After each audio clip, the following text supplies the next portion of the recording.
చంద్రబాబు నాయుడు గారు పుట్టినరోజు. మేము కూడా ఆయన జన్మదినం సందర్భంగా శుభాకాంక్షలు తెలియజేస్తా ఉన్నాం. ఈరోజు అనంతపురం జిల్లాలో బహుశా ఇటీవల కాలంలో ఎన్నడూ లేనంత తీవ్రమైనటువంటి కరువు పరిస్థితులు ఉన్నటువంటి అనంతపురం జిల్లాలో ముఖ్యమంత్రి గారు ఉన్నారు. కనీసం పుట్టినరోజైనా చెప్పిన మాటను నిలబెట్టుకోవాలని చెప్పి చంద్రబాబు నాయుడు గారిని కోరుతా ఉన్నాం. ఈరోజు హంద్రీనివా కాలువలో భాగమైనటువంటి గొల్లపల్లి రిజర్వాయర్ని సందర్శిస్తా ఉన్నారు. ఈ సందర్భంగా సకాలంలో పనులు చేయనటువంటి కాంట్రాక్టర్లను కూడా బ్లాక్ లిస్ట్ లో పెడతామని చెప్పి హెచ్చరిస్తా ఉన్నారు. మంచిదే. అయితే ఈరోజు హంద్రీనివా ఇంత కాలయాపన జరపడానికి కారణం, అదేవిధంగా హంద్రీనివాకు ఈ రోజు కూడా ఒక స్పష్టమైనటువంటి నీటి కేటాయింపులు లేకపోవడానికి కూడా కారణం చంద్రబాబు నాయుడు గారు అనేటువంటిది ముందుగా ముఖ్యమంత్రి గారు గుర్తుపెట్టుకోవాలా. తన 9 సంవత్సరాల కాలంలో కేవలం 13 కోట్ల రూపాయలు మాత్రమే ఖర్చు పెట్టడం జరిగింది. 6,000 కోట్ల రూపాయలకు పైగా అవసరమైన ప్రాజెక్టుకు 9 ఏళ్ల కాలంలో కేవలం 13 కోట్ల రూపాయలు ఖర్చు పెట్టి కాలాన్నంతా కూడా వృథా చేయడం వల్ల ఈరోజు హంద్రీనివా ఇట్లాంటి పరిస్థితికి నెట్టబడింది.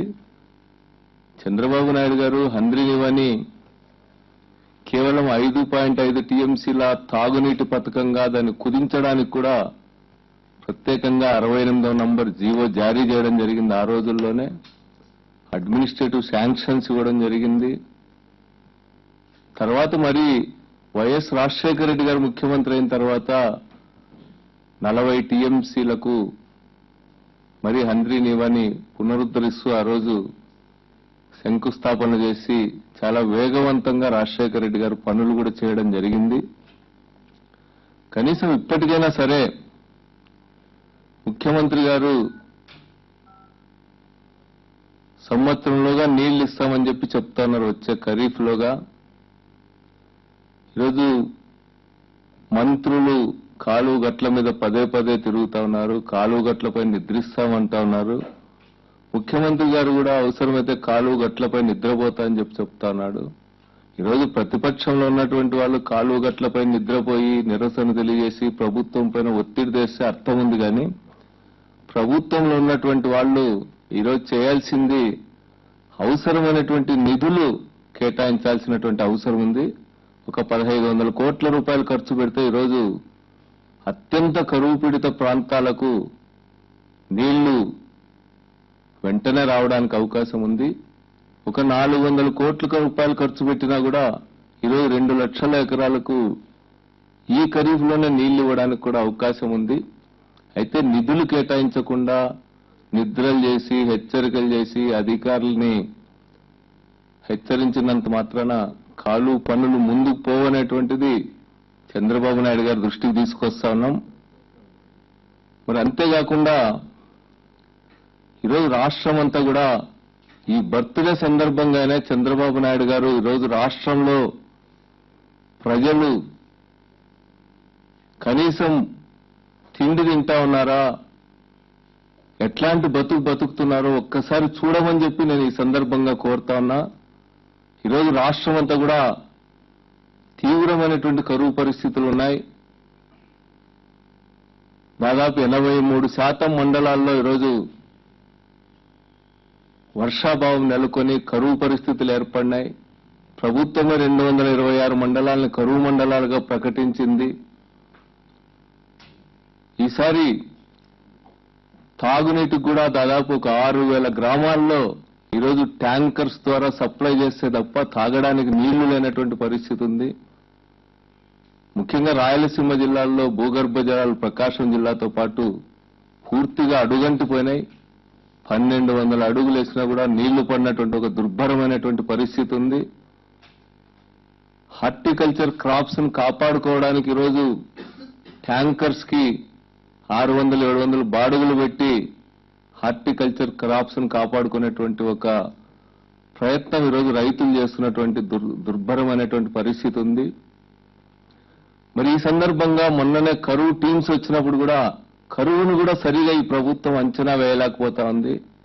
రాష్ట్రం అంతా కూడా 1500 కోట్ల రూపాయలు ఇస్తే చాలనేటువంటి పద్ధతుల్లో సెంట్రల్ టీంకి రాష్ట్ర ప్రభుత్వం నివేదిక ఇవ్వడం అత్యంత దారుణమైంది. ఒక్క అనంతపూర్ జిల్లాలోనే మా జిల్లా కలెక్టర్ గారు పంపిన నివేదికలోనే జిల్లాకు తక్షణ సాయంగా 1400 కోట్ల రూపాయలు కావాలని చెప్పి అడగడం జరిగింది.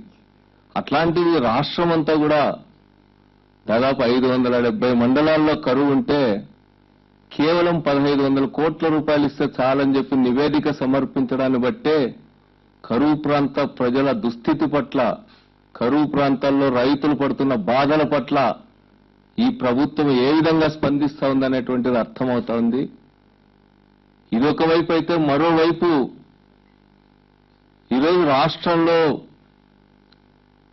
ఇంత అన్యాయంగా రైతులని గాలి కొదిలేసిన ప్రభుత్వం మరొక్కటి ఉండదు. రైతులకు ఈ కరువులో కూడా అంతో ఇంతో పంట పండిస్తే కనీస మద్దతు ధరను కూడా అందించేటువంటి ప్రయత్నం ఈ ప్రభుత్వం చేయడం లేదు.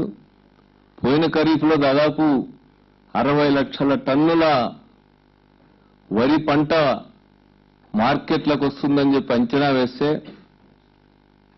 ఈరోజు చివరికి వీళ్ళు కొన్నది కేవలం ప్రభుత్వము మిల్లర్స్ కలిసి కొన్నది సగం పంట మాత్రమే కొనడం జరిగింది. 32 లక్షల టన్నుల ధాన్యాన్ని కూడా కొనుగోలు చేయనటువంటి పరిస్థితి ఉంది. ఈరోజు మిగిలిన సగం ఈరోజు కనీస మద్దతు ధర లేకుండానే రైతాంగాన్ని ఈరోజు మార్కెట్ శక్తుల దయాదాక్షిణ్యాలకి ఈ ప్రభుత్వం వదిలివేయడం జరిగింది.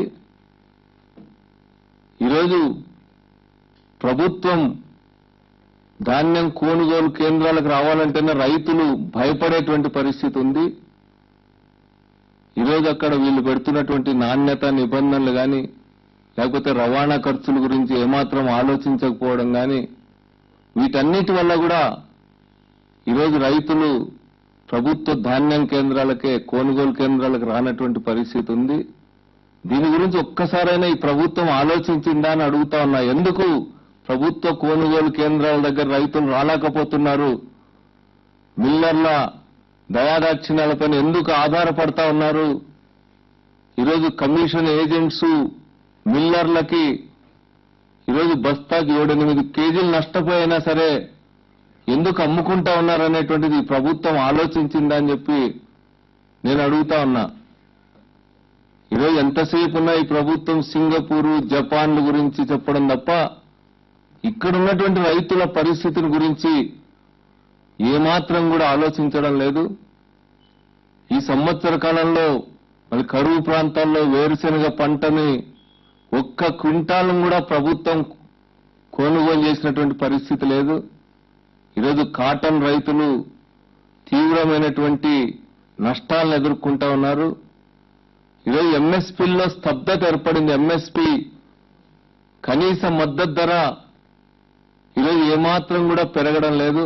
ఒకవైపు ఇన్పుట్ కాస్ట్ పెరుగుతా ఉన్నాయి, అయితే మద్దతు ధర ఏమాత్రం పెంచకపోవడం వల్ల ఈరోజు రైతాంగం తీవ్రంగా నష్టపోతున్నటువంటి పరిస్థితి ఈరోజు ఈ సంవత్సరం అంతా కూడా చూశాం. ఈ ప్రభుత్వం ఏమాత్రం కూడా రైతుల్ని గాలి కొదిలేసింది. మొత్తం వ్యవసాయ రంగంలో పెట్టుబడులు పెట్టడం అనేటువంటిది పూర్తిగా మానివేసింది ఈ ప్రభుత్వం. ఈరోజు రైతులకు ప్రతి సంవత్సరం అందేటువంటి బ్యాంక్ అప్పులు కూడా, పంట రుణాలు కూడా ఈ సంవత్సరం అందలేదు. దీనికి ప్రధానమైనటువంటి బాధ్యత రాష్ట్ర ప్రభుత్వమే. రుణమాఫీ చేస్తా అని చెప్పి హామీ ఇచ్చిన ఫలితంగా ఈరోజు రైతుల అప్పుల ఊబిలో కూరుకుపోయినారు. ఈరోజు రాష్ట్రంలో బ్యాంకర్స్ కమిటీ చెప్పిన దాని ప్రకారమే 94,000 కోట్ల రూపాయలకి ఈరోజు వ్యవసాయ రుణాలు పెరిగిపోయినాయంటే ఈరోజు రైతాంగం ఈ ప్రభుత్వం చెప్పిన రుణ మాఫీ హామీని నమ్మడం వల్ల మరింత రుణాల ఊబిలో కోరుకుపోయినటువంటి పరిస్థితి ఉంది. ఈసారి బ్యాంక్ అప్పులు అందకపోవడం వల్ల రైతులు ₹3 వడ్డీకి ఈరోజు పంట పెట్టుబడుల కోసం అప్పులు చేశారు. ఈరోజు అప్పులు తీర్చుకోవడానికి ధరలు లేకపోయినా కూడా అయిన కాడికి పంటల్ని తెగ అమ్మేస్తున్నటువంటి పరిస్థితి రాష్ట్రమంతా కూడా ఈరోజు కనిపిస్తోంది. ఈ సంవత్సరం ఇన్సూరెన్స్ అందల రైతులకు ఇన్సూరెన్స్ వచ్చేటువంటి పరిస్థితి కూడా దరిదాపుల్లో ఎక్కడ కూడా కనిపించడం లేదు. మరి అంతేకాకుండా ఈ ప్రభుత్వం ఎన్నికలకు ముందు చెప్పింది వ్యవసాయాన్ని లాభసాటిగా మారుస్తామని చెప్పింది. అదేవిధంగా 5,000 కోట్లతో ధరల స్థిరీకరణ నిధి ఏర్పాటు చేస్తామని చెప్పింది. స్వామినాథన్ కమిషన్ రిపోర్ట్స్ గురించి చెప్పింది. రైతుకు అయ్యేటువంటి ఖర్చు పైన 50% అదనంగా ఈరోజు ధర చెల్లించి రైతులకు ధర అందేలా చేస్తామని చెప్పింది. రెండవ బడ్జెట్ వచ్చేటప్పటికి స్వామినాథన్ గారి పేరు గురించి కూడా ప్రస్తావించడం లేదు. ఆ కమిషన్ ఏం చెప్పిందనేటువంటి దాన్ని ఈరోజు ప్రభుత్వం ఎక్కడ కూడా బడ్జెట్ స్పీచ్ లో ప్రస్తావించినటువంటి పాపాన బోల.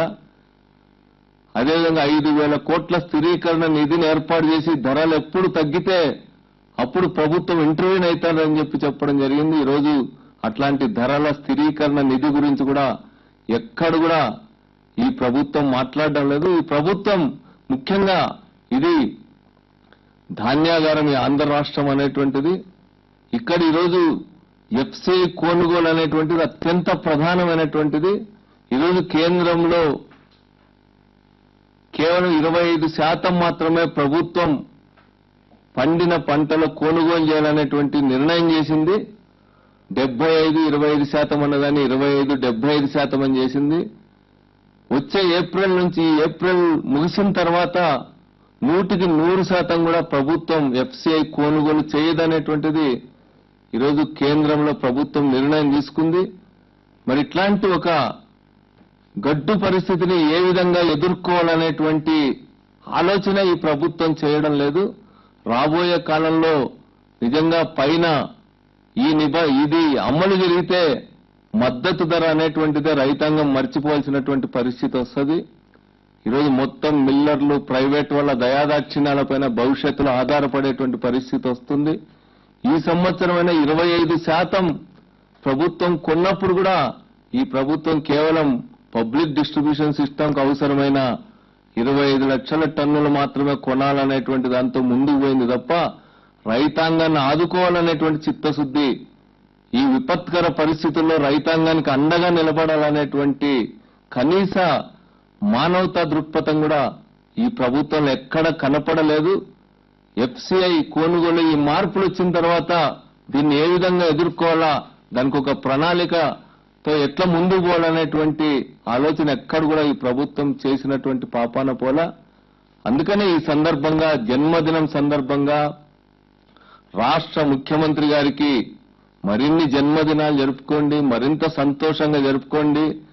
కానీ ఈ రాష్ట్రంలో కోట్లాది మంది రైతుల యొక్క దుర్భరమైనటువంటి పరిస్థితిని, కరువు ప్రాంత ప్రజల యొక్క దుర్భరమైనటువంటి పరిస్థితిని నిజాయితీతో, చిత్తశుద్ధితో స్పందించండి, వాళ్ళ పట్ల నిజాయితీతో వ్యవహరించమని చెప్పి ఈ ప్రభుత్వానికి చెప్తాను. రైతుల చెవుల్లో పువ్వులు పెట్టేటువంటి ఆలోచన నిరంతరం చేయడం మానుకోండి అనేటువంటిది ఈ ప్రభుత్వానికి ఈ సందర్భంగా విజ్ఞప్తి చేస్తాను. ఇప్పటికైనా సరే, ఇప్పుడు రబీ వచ్చింది, మళ్ళా 40 లక్షల టన్నుల ధాన్యం ఈరోజు మార్కెట్లకు రాబోతా ఉంది. ఈరోజు మద్దతు ధర కంటే ₹200 కూడా తక్కువకు అమ్ముకునేటువంటి పరిస్థితి రైతాంగంలో ఉంది. ఈసారి మళ్ళా రబీలో వచ్చినటువంటి పంటని ఈరోజు తెగనమ్ముకునేటువంటి పరిస్థితి ఉంది. అయిన కాడికి ప్రభుత్వం ఇప్పటికైనా కూడా ఇంటర్వ్యూన్ కావాలా, ప్రభుత్వం కొనుగోలు చేయాలా, ప్రభుత్వం రైతులకు అండగా నిలబడాలా. మాటలు చెప్పేటువంటి ప్రభుత్వం కాకుండా ఆచరణలో రైతాంగానికి సహాయపడేటువంటి ప్రభుత్వంగా ఈ జన్మదినం రోజైనా కానీ మీరు ఒక నిర్ణయం తీసుకోమని చెప్పి రాష్ట్ర ముఖ్యమంత్రి చంద్రబాబు నాయుడు గారికి నేను వినయపూర్వకంగా విజ్ఞప్తి చేస్తాను.